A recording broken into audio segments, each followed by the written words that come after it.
Buenas a todos, espero que tengan un buen día porque hoy vamos a ver cómo determinar la capacitancia de cualquier capacitor o condensador. Para eso vamos a resolver el siguiente problema. Hallar la capacitancia de el ítem A, un capacitor de placas paralelas, cada una con un área A y siendo D la separación entre ellas con vacío como dieléctrico. El ítem B me dice un capacitor de conductores cilíndricos coaxiales de radios RA y RB y longitud L con vacío como dieléctrico. Y el ítem C, los mismos capacitores de los ítems A y B, pero esta vez con un dieléctrico de constante dieléctrica K. Para ello vamos a tener que realizar un pequeño repaso de los capítulos previos, que serían los de campo eléctrico y ley de Gauss, y a su vez los de potencial eléctrico.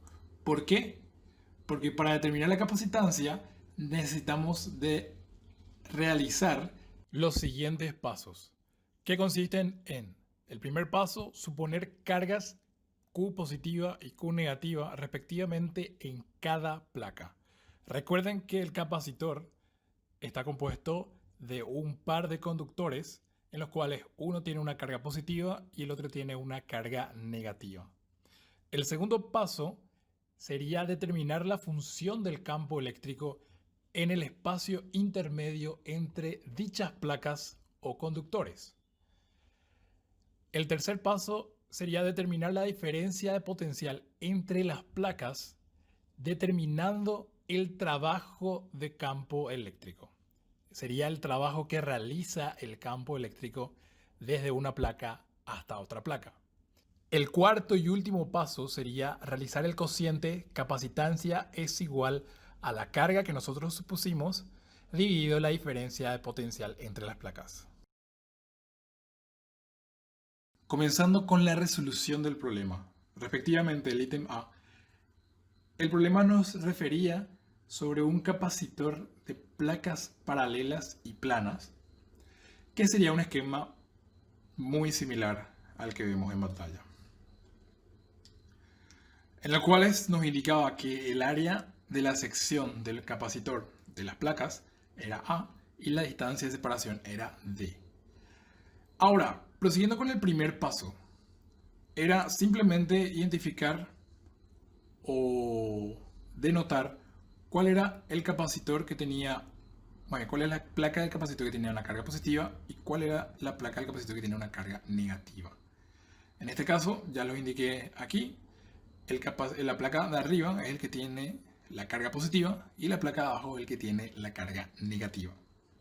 Ahora, si es que vemos esto desde una proyección, esta sería la placa que tiene una carga positiva y esta sería la de abajo, la placa que tiene una carga negativa. De tal manera que si es que visualizamos las líneas de campo eléctrico, vamos a notar que son de esta manera. Está bien, estas son las líneas de campo. La primera suposición es decir que la distancia de separación de las placas es muy pequeña, de tal manera que el módulo del campo eléctrico o el campo externo sea igual a cero. Con esto decimos que solamente existe campo en el interior de las placas y este es igual a E. Para el segundo paso, nosotros partiendo de esta suposición que el campo externo era igual a cero y el campo de adentro, gracias a que la distancia de separación de las placas es muy pequeña, se puede comparar con la distribución del campo eléctrico para un plano infinito, podemos determinar dicho módulo del campo eléctrico utilizando la ley de Gauss, donde la ley de Gauss nos va a simplificar de manera sustancial y va a quedar directamente de esta forma. El módulo del campo eléctrico por el área de cada placa va a ser igual a la carga que tiene cada placa sobre la permitividad dieléctrica, la permitividad eléctrica del aire o el vacío. Esto sería mi ecuación utilizando la ley de Gauss. De aquí nos queda que el campo eléctrico, o en el módulo campo eléctrico, es igual a Q sobre epsilon sub 0 por el área. Y esto es igual a una constante. El tercer paso, debemos de determinar la diferencia potencial entre las placas positiva y negativa del capacitor. Para ello realizábamos la definición de potencial eléctrico utilizando el trabajo que realiza el campo en una determinada o en un determinado trayecto. Para este caso, este producto escalar se resuelve de esta siguiente manera. El módulo de E por la proyección del trayecto, sea cual sea el trayecto, siempre esta proyección de trayecto va a terminar siendo un menos diferencial I. ¿Por qué menos diferencial I? Porque en este caso hacemos la integral desde el negativo, de la placa negativa, hasta la placa positiva. De tal manera que nos quede de la siguiente forma. El módulo del campo eléctrico por la distancia D. Con esto tenemos que el diferencial potencial entre las placas negativa y positiva va a ser simplemente E por D. Donde E, recuerden que era igual a Q, la carga encerrada por la ley de Gauss, epsilon sub 0 por A por D. ¿Está bien? Y con esto termina el tercer paso. Para el cuarto paso, simplemente teníamos que hacer el cociente C es igual a Q sobre V. Que en este caso V sería esta diferencia de potencial. Porque V aquí simboliza la diferencia de potencial entre las placas positiva y negativa del capacitor o condensador. Y fíjense esto. Aquí reemplazamos el valor de delta V o V, que va a ser igual a Q por D sobre epsilon sub 0 por A. Y aquí noten que esta Q se elimina con esta Q. Eso siempre debe pasar por la definición de capacitores.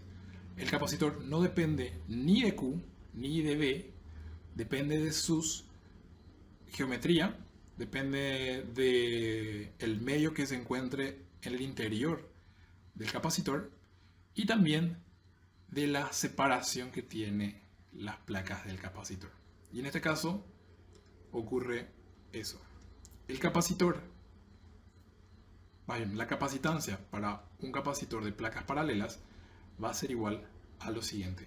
Epsilon sub 0, que es la permitividad eléctrica del vacío o del aire, por el área dividido la distancia. Si esto todo estuviera en el sistema internacional, la unidad de medida de la capacitancia es el faradio. Con esto termina el ítem A. Continuando con el problema, respectivamente el ítem B, notamos que la configuración de los cilindros coaxiales es la siguiente. Tengo dos cilindros concéntricos con una longitud limitada y respectivamente de radios RA y RB. Si notamos la configuración de los cilindros coaxiales de una proyección, notamos que tendremos esta figura que vemos acá. Si nosotros denotamos que el cilindro interno tiene respectivamente la carga positiva y el cilindro externo tiene la carga negativa, las líneas de campo serán las siguientes que podemos visualizar en la proyección. Estas líneas de campo son radiales y salientes del cilindro interno. Y debido a que también tenemos la consideración de que el espesor, que sería la diferencia del radio B, que es el radio externo, y el radio A, es muy aproximado a cero, o sea, es muy pequeño, estas líneas de campo serán muy similares a las que tiene o a las que presenta un conductor cilíndrico con una longitud infinita. Por su parte, el paso 1, aquí ya denoté cuál es el conductor que tiene la carga positiva y cuál es el conductor que tiene la carga negativa. Ahora procedemos a el paso número 2, que sería la determinación del campo eléctrico. ¿Cómo nosotros determinamos nuevamente el campo eléctrico? Utilizando la ley de Gauss, que nos decía que el flujo eléctrico era igual a la integral cerrada del campo eléctrico escalar el diferencial área o superficie donde atraviese. Y esto a su vez era igual a la carga encerrada sobre epsilon sub 0. En este caso es un poco más complejo que el capacitor de placas paralelas, porque este campo eléctrico es una función de la distancia en el interior de los conductores. Por ello, nosotros tomamos, para evaluar este flujo eléctrico y esta ecuación de Gauss, tomamos una superficie gaussiana en el interior de los conductores con una geometría y una superficie cerrada, cilíndrica, con un radio mayor a RA y menor a RB. Dicha superficie gaussiana va a ser de tal manera que la carga encerrada sea igual a la carga que yo supuse aquí. Entonces aquí me queda Q nada más, como el medio que está dentro del capacitor es el vacío, entonces pongo simplemente epsilon sub 0, y esto es lo que me queda de un lado de la ecuación. Para resolver la integral cerrada, notamos que las líneas de campo y el diferencial área son paralelos. Entonces, este producto escalar se queda de la siguiente manera. El módulo de E por el módulo del diferencial área, y así nada más. El módulo del campo eléctrico, sabemos que para dicha superficie gaussiana es una constante, de tal manera que sale de mi integración. Y lo que me queda es simplemente esto. Y de aquí puedo despejar el módulo de mi campo eléctrico, que va a ser igual a la carga por el área por epsilon sub 0. Donde aquí el área es una función de la distancia, una función de una R genérica, que va a ser igual al área lateral del cilindro gaussiano, que es donde se realiza el flujo, o es donde existe el flujo. Y esta área lateral sería 2pi por R por L, donde esta es la función de R. Nuestro módulo de campo eléctrico nos queda finalmente igual a Q sobre 2pi RL epsilon sub 0. Ahora, para el paso número 3, necesitamos determinar la diferencia de potencial entre la placa negativa y la placa positiva. O entre las placas, simplemente. Que esto sería la integral desde la placa negativa hasta la placa positiva de el campo eléctrico por el diferencial trayecto. Ojo que esto tiene que ser negativo.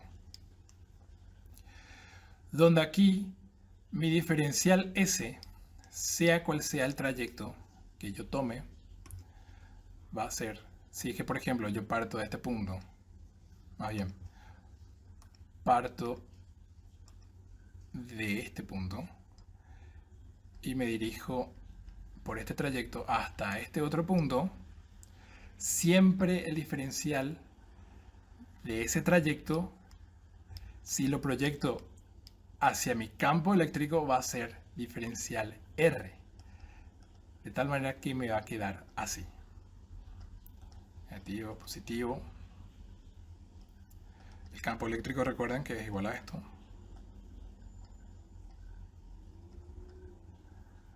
por diferencial menos diferencial R. Y finalmente nos queda entonces que la diferencia de potencial va a ser igual a Q, que es una constante, sobre 2pi L epsilon sub 0, que es una constante, y lo que está dentro de la integral sería el logaritmo natural de RV menos logaritmo natural de RA. De tal manera que nuestra diferencia de potencial nos queda así. Y aquí concluye el paso número 3.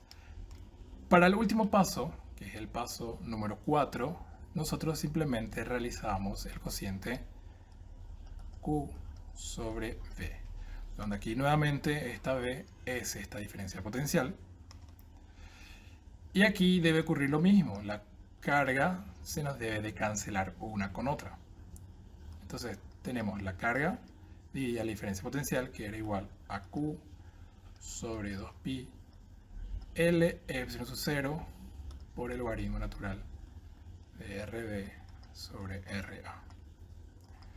Aquí las cargas se eliminan y mi capacitancia finalmente queda C es igual a 2pi L epsilon sub 0 sobre el logaritmo natural de RB sobre RA.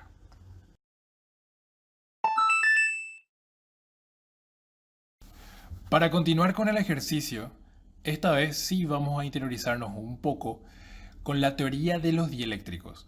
Como sabemos, los dieléctricos pueden ser polares y no polares.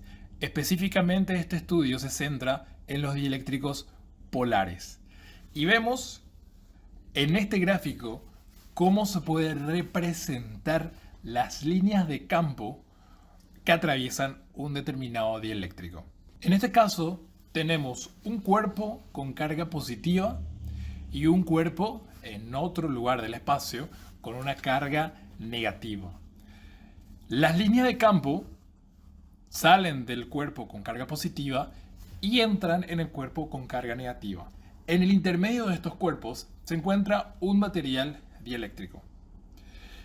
El dieléctrico presenta una permitividad eléctrica igual a epsilon. Ya no es más simplemente la permitividad eléctrica del vacío, que era igual a epsilon sub 0. La manera que vamos a realizar los análisis matemáticos para el estudio de dieléctricos polares va a ser por medio de la permitividad eléctrica relativa o constante dieléctrica, que se define de la siguiente manera. Como podemos visualizar, es la relación entre la permitividad eléctrica del medio en sí dividida la permitividad eléctrica del vacío. El comportamiento de los materiales dieléctricos frente a las líneas de campo eléctrico es de la siguiente manera. Los materiales dieléctricos están compuestos por moléculas polares que se pueden representar por dipolos eléctricos, de tal manera que la carga neutra se encuentra polarizada en cada molécula del dieléctrico. Pero en la sumatoria total de los campos eléctricos de cada dipolo, el campo eléctrico resultante da 0 para un campo eléctrico externo también igual a 0, como vemos en la figura de la izquierda. Ahora, en el caso de que el campo eléctrico que es sometido al dieléctrico, el campo externo, no sea igual a 0, los dipolos, las moléculas polares que están compuestas por dipolos eléctricos, se van a alinear de tal manera que se opongan a la línea de campo externo. En este caso, la línea de campo externo es de izquierda a derecha, entonces las líneas de campo que se oponen al campo externo van a ser de derecha a izquierda. Como podemos ver macroscópicamente, se forma una polarización positiva hacia la derecha y negativa hacia la izquierda. De tal manera que podemos predecir que las líneas de campo eléctricos que se opongan van a ser de derecha a izquierda, que vamos a llamarle E sub K. La manera que se alinean las moléculas polares dentro de un dieléctrico cuando son sometidas a un campo eléctrico externo, depende de un material a otro. Un material puede presentar una alineación fuerte en la exposición de un campo externo y otros materiales pueden tener una alineación débil. Estos materiales se relacionan por medio de esa permitividad relativa que hablamos. Ahora, ¿cómo podemos ecuacionar lo que sucede con el campo eléctrico? En este caso tenemos tres campos eléctricos. Por una suposición de efectos tenemos el campo externo, que es el originado por las cargas externas. También tenemos el campo que se encuentra por la dirección, por la alineación más bien, de las moléculas polares, que llamamos sub K, y la superposición o la suma vectorial de estos dos vectores va a determinar el campo eléctrico neto. Simplemente vamos a llamarle E. Avanzamos nuestro estudio enfocándonos en los capacitores. En este caso, visualizamos un capacitor de placas paralelas que tiene cargas constantes. Está bien, no está conectado a ninguna fuente de alimentación externa, ya sea una batería, una fuente de corriente continua, etc.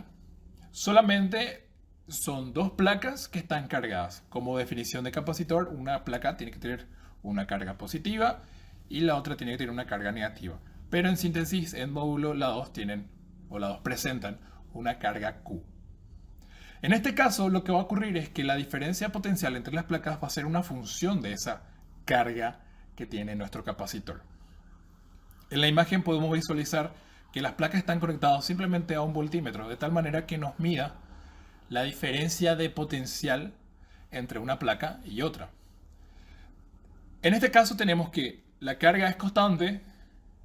Como dijimos, la diferencia potencial es una función de esa carga y sabemos que el campo eléctrico no es otra cosa que el gradiente del potencial eléctrico. ¿Cómo se va a ver modificada estas variables o estos valores cuando introducimos un dieléctrico dentro o en el intermedio de ese capacitor? Va a pasar lo siguiente. La carga se mantiene constante por el hecho de que no se añaden cargas ni se sacan cargas, porque el dieléctrico presenta una carga neutra. El efecto de depolarización no es que añada carga, sino que lo que ocurre es una redistribución o una polarización de cargas. Entonces la carga neta se mantiene constante, pero la diferencia de potencial disminuye porque ahora tenemos en cuenta la permitividad del material, la permitividad eléctrica del material.